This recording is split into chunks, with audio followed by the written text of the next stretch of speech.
Beh, sicuramente abbiamo dato una gran risposta l'altra settimana a Campoverde e ogni partita è una partita a sé, non è scontato nessun risultato, quindi oggi non era facile, siamo entrati in campo sicuri di noi, dopo mezz'ora 3-0, quindi meglio di così diciamo non poteva andare, dopo abbiamo gestito molto bene la partita, dispiace per l'espulsione di Adriano Saraz, però adesso concentrati alla prossima.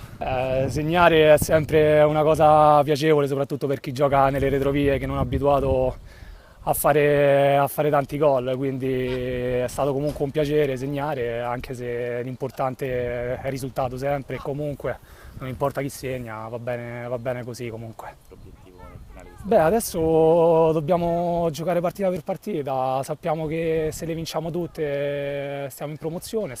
quindi ora concentrati, le prossime due trasferte non saranno partite facili, non giochiamo in casa, quindi comunque giocare in un ambiente estraneo al nostro campo è sempre una cosa difficile. E niente, concentrati sulle prossime partite, concentrati ora per la trasferta in Nettuno, poi verrà Velletri e poi cerchiamo di finire in bellezza in casa con l'Ariano.